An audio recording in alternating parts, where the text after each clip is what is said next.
بسم الله الرحمن الرحيم وما أرسلنا من رسول إلا ليطاع بإذن الله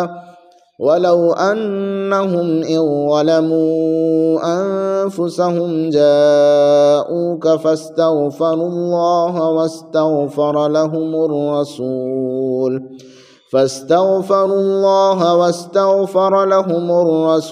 لوجدوا الله توابا رحيما. اعوذ باللہ من الشیطان الرجیم بسم اللہ الرحمن الرحیم وما ارسلنا من رسول الا لیطاع باذن اللہ آمنت باللہ صدق اللہ العظیم رب اشرح لی صدری ویسر لی امری واحلل عقدۃ من لسانی یفقہوا قولی۔ آج کا ہمارا درس قرآن شریف کا حصہ سورہ النساء کی آیت نمبر 64 ہے۔ اس آیت تجربہ میں دو باتیں اللہ رب العزت نے بطور خاص ذکر فرمائی ہیں۔ ایک رسول اللہ صلی اللہ علیہ وسلم کی اطاعت مطلقہ، یعنی بغیر کسی شرط کے آقا علیہ الصلوۃ والسلام کی اطاعت و فرما برداری۔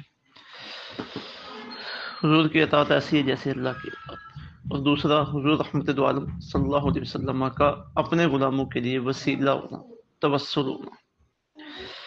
اور غلاموں کا آقا علیہ الصلوۃ والسلام کی بارگاہ میں آ کر آپ کی سفارش ڈلوا کر اللہ رب العزت کی بارگاہ میں اپنے گناہوں کی معافی مانگنا۔ یہ دونوں احکامات، دونوں باتیں امت کے ساتھ رسول اللہ صلی اللہ علیہ وسلم کے گہرے تعلق کو واضح کرنے والی ہیں۔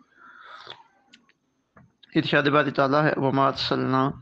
اور نہیں بھیجا ہم نے من رسول، کوئی رسول، الا مگر اس لیے لیطاع، کہ اس کی اطاعت کی جائے باذن اللہ، اللہ کے حکم سے، ولو انہم، اور اگر یہ لوگ اذ ظلموا انفسہم، جب ظلم کر بیٹھے اپنے آپ پر، یعنی اپنی جان پر، جاؤک، اے محبوب صلی اللہ علیہ وسلم آپ کے پاس آ جائیں، فاستغفر اللہ، اور اللہ رب العزت سے مغفرت طلب کریں، واستغفر لهم الرسول، اور رسول بھی ان کے لیے مغفرت طلب کرے، اگر رسول بھی ان کے لیے مغفرت طلب کرتا لوجد اللہ، تو وہ ضرور پاتے اللہ تعالیٰ کو تواب الرحیم، بہت توبہ قبول فرمانے والا اور نہایت رحم فرمانے والا۔ اب جو پہلی بات ہے وما ارسلنا من رسول الا لیطاع باذن اللہ، ہم نے نہیں بھیجا کوئی رسول مگر اس لیے کہ اس کی اطاعت کی جائے اللہ تعالیٰ کے اذن سے۔ تو یہ بڑی واضح اور کلیئر بات ہے کہ رسولوں کی اطاعت ضروری ہوتی ہے۔ جتنے بھی انبیاء آئے، رسول آئے، سب کی اطاعت و فرما برداری ان کی امتوں کے اوپر غیر مشروط لازم تھی۔ اس میں کوئی شرط نہیں یہ ہوگا تو تب مانیں گے، یہ نہیں ہوگا تو نہیں مانیں گے، نہیں، اللہ نے بھیجا ہے، بس اس کے اب ہر بات کو ماننا ہے۔ اور دوسری بات یہ کہ انبیاء کرام علیہ السلام گناہوں سے پاک ہوتے ہیں، ان کی عصمت کا عقیدہ بھی یہاں سے نکل رہا ہے، کیونکہ اگر وہ گناہ کرنے والے ہوتے، ان کے کبیرہ گناہ ہوتے، صغیرہ گناہ ہوتے، اللہ کی نافرمانیاں ہوتی، تو پھر لوگوں نے تو ان کی اطاعت کرنی ہے، تو کیا لوگ نافرمانیوں میں بھی ان کی اطاعت کرتے؟ تو اس طرح کی آیات سے ان کے معصوم ہونے کا عقیدہ بھی واضح ہوتا ہے، کیونکہ ظاہر ہے اطاعت تو ہوتی ہے نیکی کے کاموں میں، تقوی کے کاموں میں، اللہ رب العزت کی رضامندی کے کاموں میں۔ تو جب غیر مشروط طور پہ فرما دیا گیا ہے کہ رسول کی اتباع لازم ہے، تو پھر پتہ چلا ہے کہ رسول کا کوئی عمل بھی اللہ کی نافرمانی والا نہیں ہے، رسول کا کوئی عمل بھی اللہ کو ناراض کرنے والا نہیں ہے، بلکہ رسول کا ہر عمل اللہ کی فرما برداری والا، رسول کا ہر عمل اللہ رب العزت کی رضا والا ہے، اور رسول کے ہر حکم کو ماننا امت کے لیے لازم ہے۔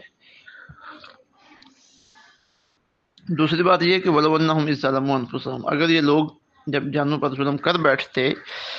وَلَوْ أَنَّهُمْ إِذْ ظَلَمُوا أَنفُسَهُمْ، جب اپنی جانوں پر ظلم کر بیٹھتے، جاؤک، اے محبوب آپ کے پاس آ جاتے، فاستغفر اللہ، اللہ تعالیٰ سے مغفرت طلب کرتے، واستغفر لهم الرسول، اور رسول اللہ صلی اللہ علیہ وسلم بھی ان کے لیے اللہ کی بارگاہ سے بخشش مانگتے، لوجد اللہ تواب الرحیم، تو ضرور اللہ تعالیٰ کو بہت توبہ قبول کرنے والا پاتے ہیں۔ اب اس آیت کا مفہوم یہ بنا کہ بندہ اللہ رب العزت فرما رہے ہیں، اس کی اجازت دے رہے ہیں، اور امتیوں کی توجہ اس جانب مبذول کروا رہے ہیں کہ میرے بندوں مجھ سے بخشش مانگنی ہے، اپنے گناہوں پہ نادم ہونا ہے، تو میرے محبوب کی بارگاہ میں آ جاؤ، ان کے پاس آ کر مجھ سے میرے گناہوں کی معافی مانگو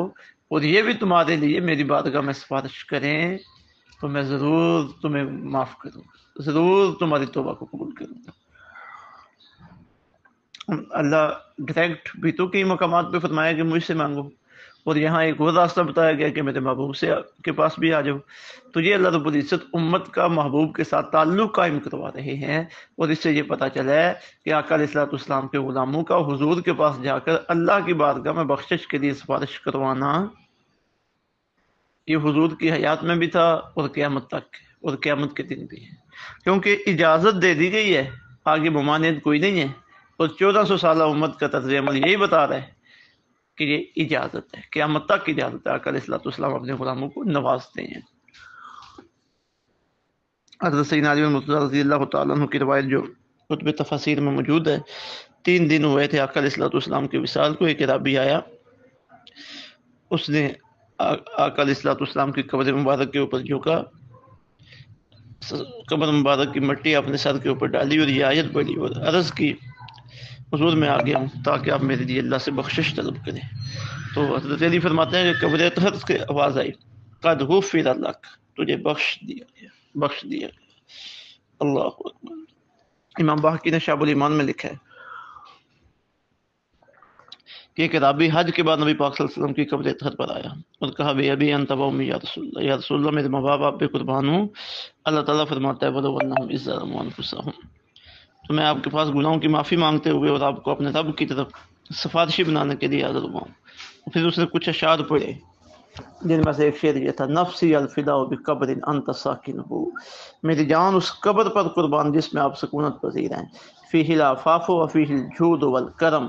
اس قبر میں جو ہستی ہے وہ سراپا پاک دامن اور جود و کرم والی ہے۔ امام عطبی فرماتے ہیں پھر وہ رابی واپس پلٹا،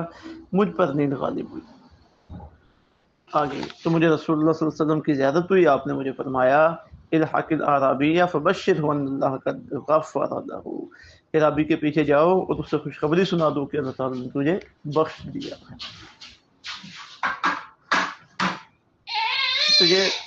تو یہ جو آقا علیہ الصلوۃ والسلام کے ساتھ امت کا تعلق ہے یہ قیامت تک ہے۔ آج بھی جو رسول اللہ صلی اللہ علیہ وسلم کے غلام مدینہ طیبہ جاتے ہیں، آقا علیہ الصلوۃ والسلام ان کی شفاعت فرماتے ہیں، توجہ کرنی چاہیے، حضور کو وسیلہ بنانا چاہیے، اور اس سے یہ بھی پتہ چلا کہ آقا علیہ الصلوۃ والسلام اپنی قبر طہر میں بھی زندہ ہے۔ تو اس سے عقائد و معمولات اہل سنت بھی ثابت ہو رہے ہیں۔ اللہ رب العزت سمجھ کے عمل کی توفیق عطا فرمائے۔ وما علینا الا البلاغ المبین۔ چلے بیٹا۔